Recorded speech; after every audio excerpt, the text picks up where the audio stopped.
De acuerdo a lo que han visto con Virginia Huguet, y esto forma parte ya de la relectura del Concilio del Sínodo del 85, la comunión eclesial tiene su origen, meta y forma en la Trinidad. Esto generalmente se ha expresado en latín en cuanto al origen Ecclesia de Trinitate.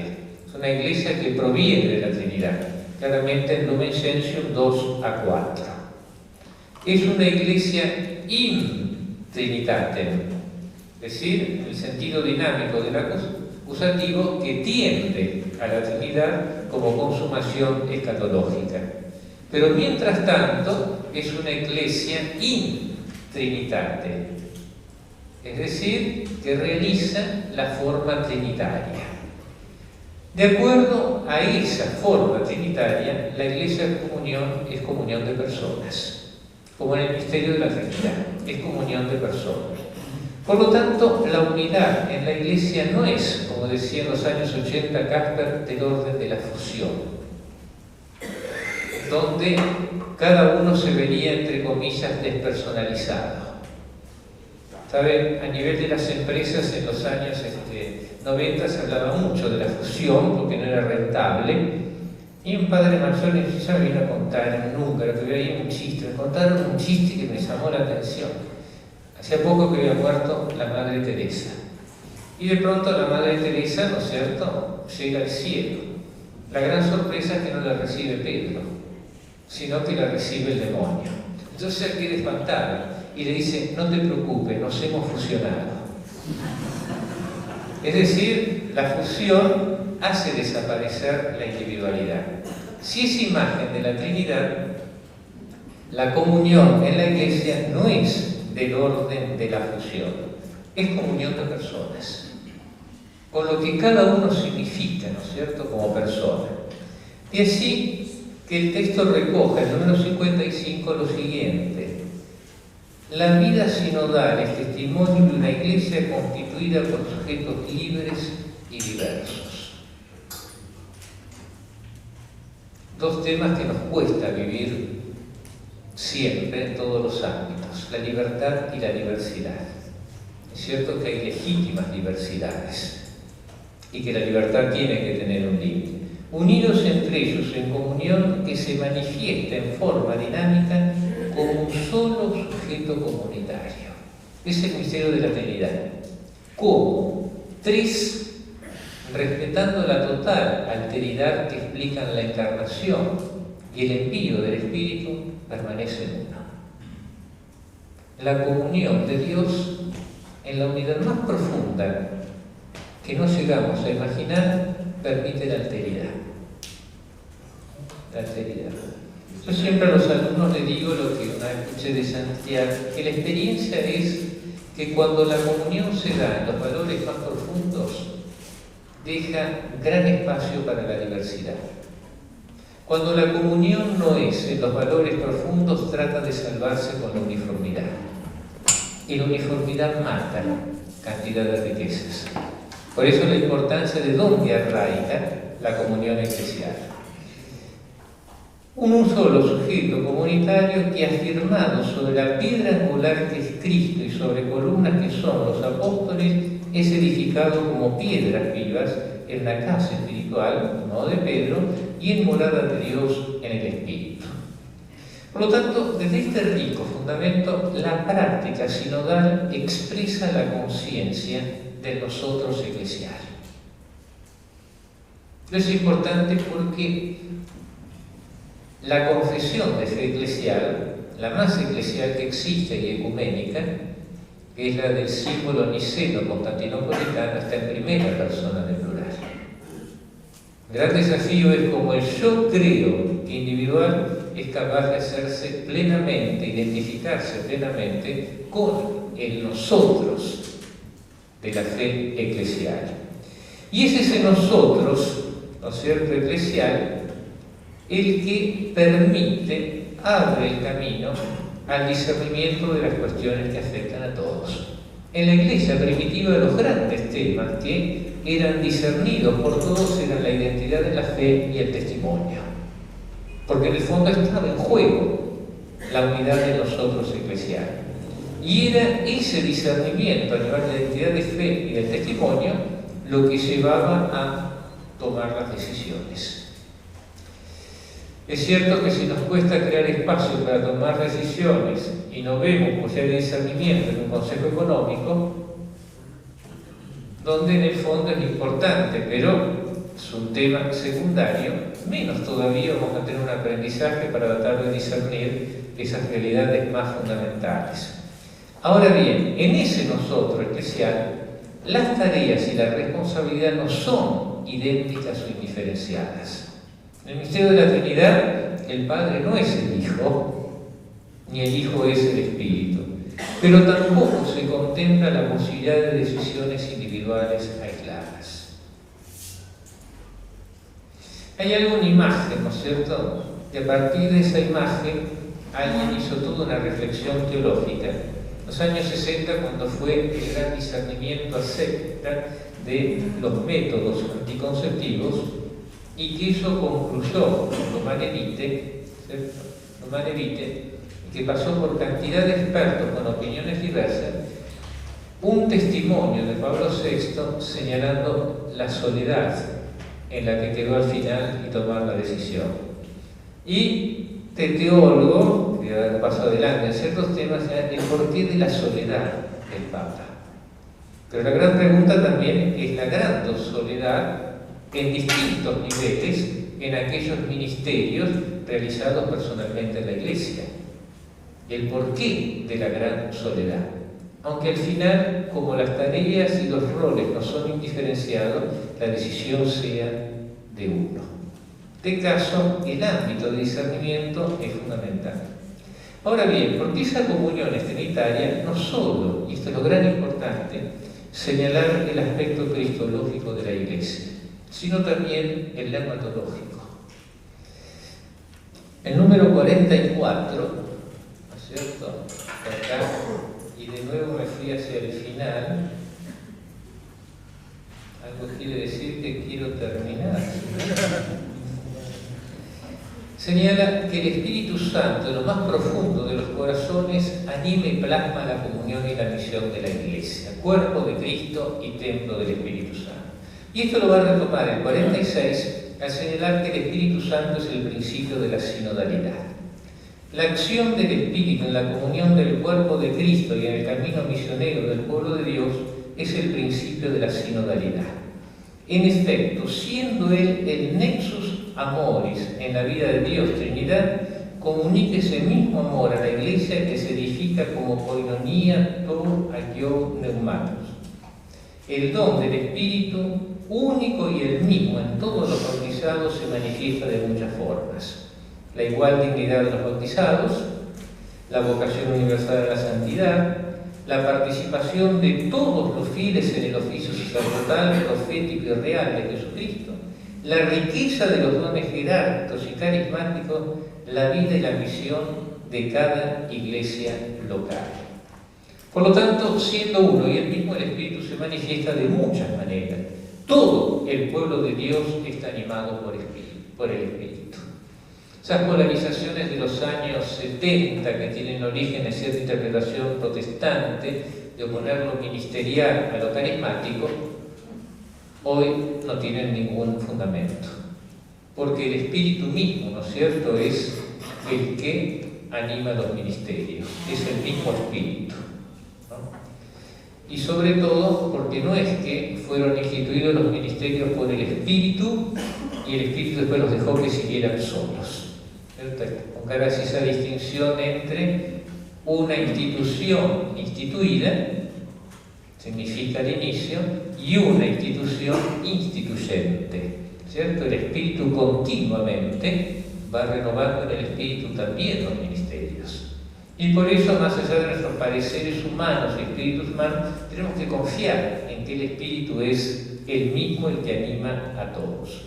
Y esto explica que la Iglesia, toda ella como sujeto creyente, sea infalible incredendo, y que en su seno, al servicio de esa infalibilidad, hace un ministerio con capacidad de enseñar, llegado el caso, de manera infalible, una infalibilidad indocendo.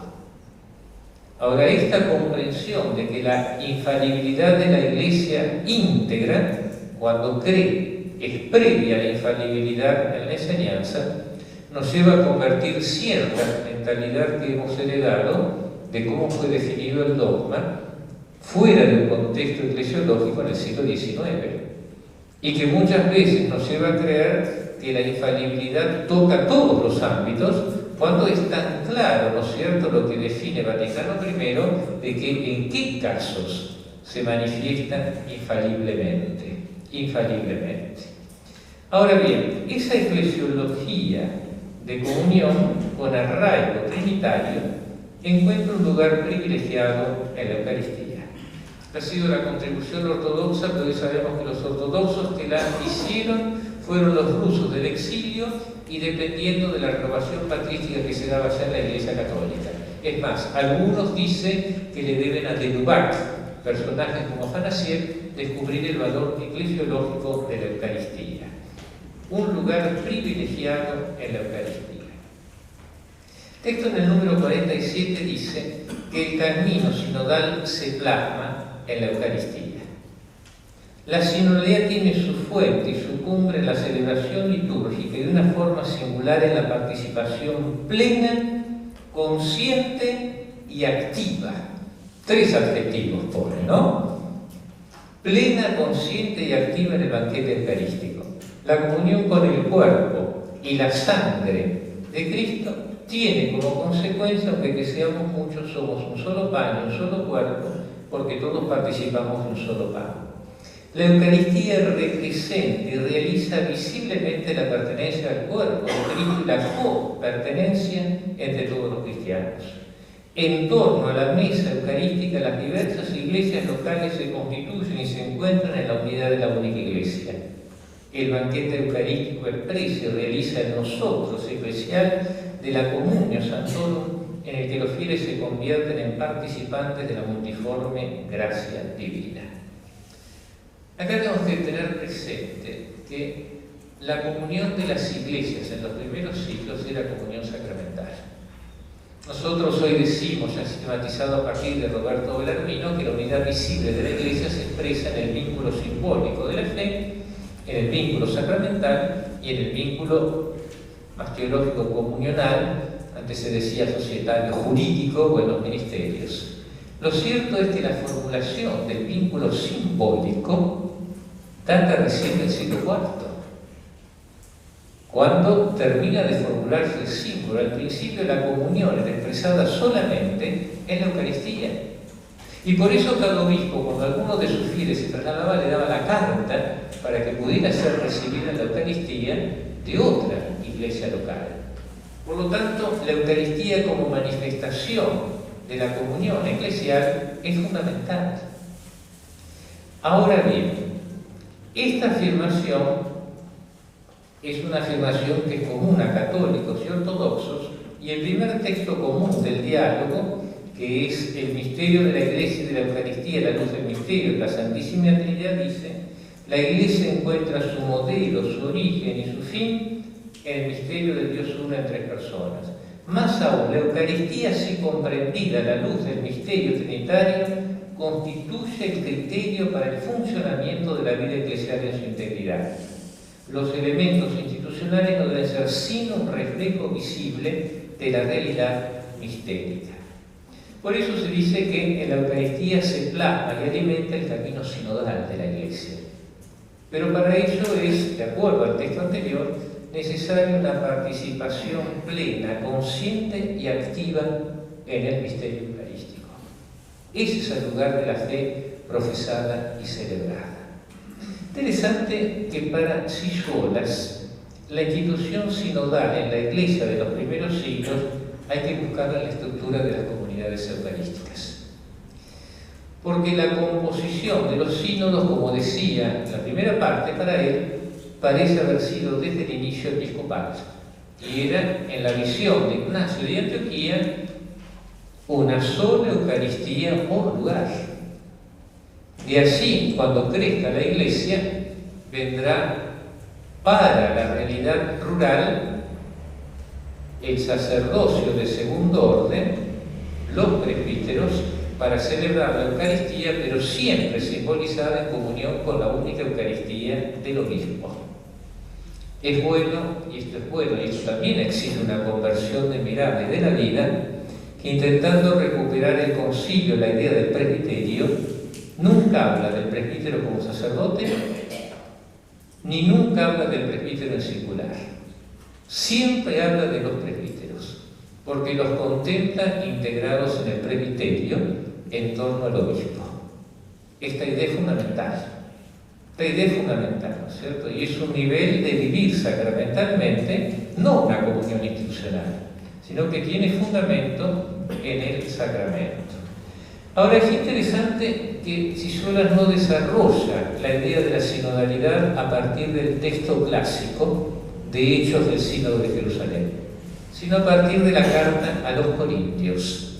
Y de acuerdo a ese testimonio, el tema a debatir era la admisión o no de alguien en la comunión eucarística, por la situación que vivía, en la sinaxis. Y esa sinaxis estaba constituida, señala Cisolas, por el pueblo, los apóstoles y el Señor. Y en ese contexto aparece una composición que recuerda la expresión de Hechos 15, el Espíritu Santo y nosotros, del Sínodo de Jerusalén. El Espíritu está en la Iglesia allí reunida. Ahora bien, es esta visión que recoge Pablo la que parece haber sido institucionalizada más tarde. La reconciliación entre los fieles como la unidad de la Iglesia es indispensable antes de la Divina Comunión, así como el juicio irrevocable y escatológico de la comunidad de los apóstoles sobre los miembros de la Iglesia, como aparece en Mateo 18. De acuerdo al testimonio de Tertuliano, ya que estamos en el siglo III, esto se convirtió en una institución en el curso del siglo II, conduciendo a lo que se llamaba en Ignacio el Consejo del Obispo. El obispo vivía rodeado por el consejo de su pueblo. Y esta sinaxis, según el testimonio de Fiscalía de los Apóstoles del siglo III, fundada sobre esta tradición, no tenía otra finalidad que resolver las cuestiones que dividían a los fieles. ¿Para qué? Para que no recurrieran a los tribunales paganos, para que las cuestiones de la Iglesia fueran resueltas en la Iglesia, y siempre en relación con la participación o no en la Divina Eucaristía. Un caso similar era el definir la fecha de la Pascua, que también había sido motivo de ruptura de la comunión eucarística. Ahora bien, cuando uno contempla esto, y se dice, cada generación tiene que ser consciente de lo que ha perdido o olvidado, una de las cuestiones lamentables de la teología latina del segundo milenio es haber separado la doctrina de la Eucaristía y la eclesiología, que está todavía presente en los grandes escolásticos como Santo Tomás, donde la res tantum de la Eucaristía es la comunión eclesial, pero que eso se va perdiendo, parece en ese estudio de Lubac, a partir de las cuestiones eucarísticas y la presencia real, que el cuerpo real de Cristo es la Eucaristía y deja de serlo, como era de Agustín, la Iglesia, que a través de participar en el único cuerpo se convierte en el cuerpo de Cristo. Desde entonces la Eucaristía se convirtió en un acto más de culto, incluso en la devoción personal, y la eclesiología en la consideración de las instituciones de la Iglesia vista desde el ángulo del derecho público. Y este nexo es fundamental. Preparando, no me acuerdo qué tema, en ese diccionario que hay de la Eucaristía, trataban las reflexiones de los benedictinos en el inicio del movimiento de renovación litúrgica, señalando la eclesialidad de la Eucaristía. Claro, había toda una tradición del siglo XVI de devoción de la Eucaristía, encarnada por una compañía que es de Jesús, y estaba toda la piedad y la devoción que lograron que este ensayo fuera puesto en el índex. Pero si pensamos en la eclesiología del concilio y claramente en lo que está desarrollado en Iglesia de Eucaristía de Juan Pablo II, hemos hecho un gran camino redescubriendo la dimensión esencial eclesial de la Eucaristía.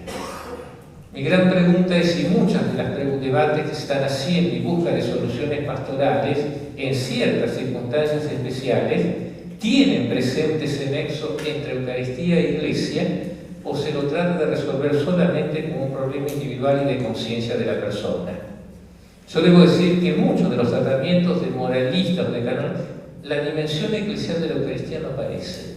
Y me parece borrar con el codo lo que con tanto trabajo logró redescubrir la eclesiología católica y la teología de los sacramentos en el siglo XX.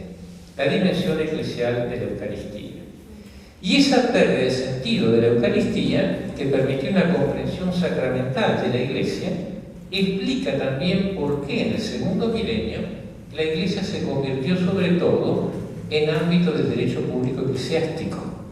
En primer lugar, considerando el juego de poderes, respecto por una parte al emperador y en otra, en un hecho nuevo e impensable en el primer milenio, el juego de poderes entre el concilio y el romano pontífice, algo que ni pasaba por las nubes en la comprensión del primer milenio.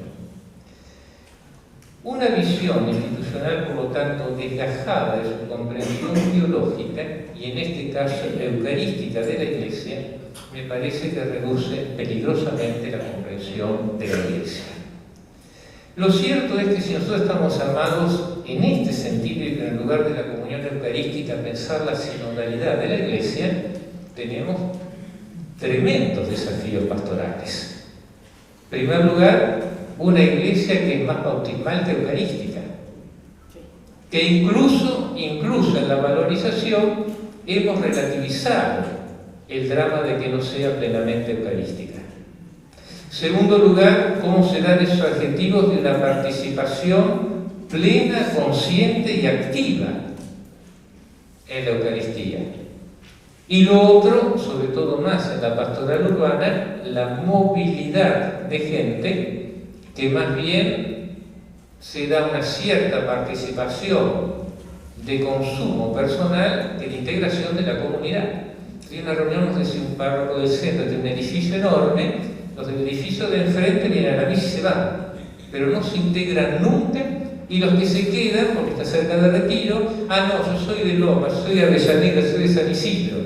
Es decir, este es un gran desafío, sobre todo si el fundamento es a partir de la Eucaristía. En esa visión de la Eucaristía, en la Iglesia se da la relación entre el uno y los muchos. Decíamos que no es indiferenciada.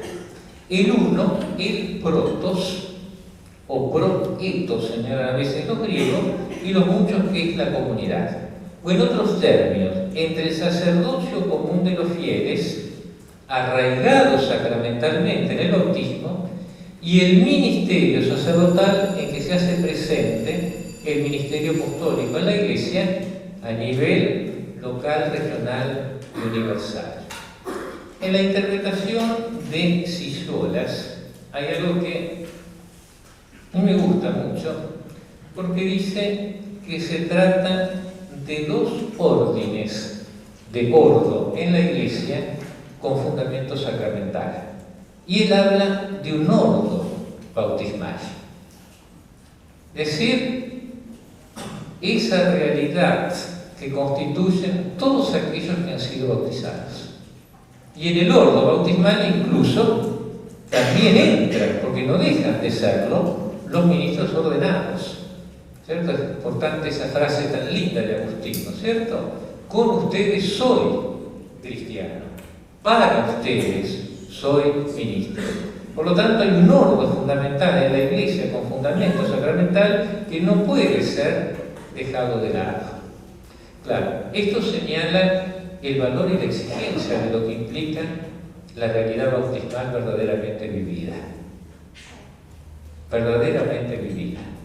Y acá también se nos plantean serios problemas pastorales. Y el ordo ministerial, que en realidad son de hecho, 3 órdenes: el episcopal, el presbiteral y el diaconal. De allí que a imagen de la celebración eucarística sea impensable una iglesia sinodal o un concilio sin duda, sin un protos, sin un primus, sin un primero, pero tampoco un sínodo verdadero que no reconozca la dignidad y el lugar de los muchos. Por lo tanto, ambas realidades, podemos decir en el antiguo lenguaje, son de derecho divino. Por tanto, el uno y los muchos van juntos en la eclesiología de comunión. Y de allí hay algunas consecuencias. La primera: todos sujetos activos. Los creyentes son sinodoi, los que van haciendo el camino. Y otra expresión que, si llego, tomaré al final, que también aparece en Lucas: si el fundamento es una eclesiología de comunión, koinonoi. Cuando habla de los discípulos, compañeros de camino, koinonoi, compañeros de camino, llamados a ser sujetos activos en cuanto participantes del único sacerdocio de Cristo y destinatarios de los diversos carismas otorgados por el Espíritu Santo en vista del bien común. La vida sinodal es testimonio de una iglesia constituida, que aparecía hoy esto, sujetos libres y diversos, unidos entre ellos en comunión, que se manifiesta en forma dinámica como un solo sujeto comunitario. Entonces, el texto que hemos utilizado hoy. Esto es importante porque señala el carácter de sujeto activo de todos los bautizados.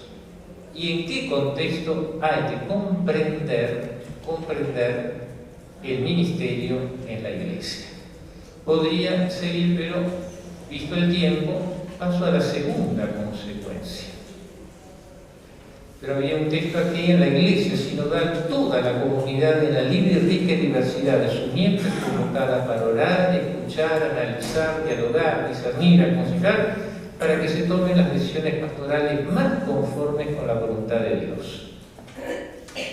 Para llegar a formular las propias decisiones, los pastores deben escuchar entonces con atención los deseos de los fieles.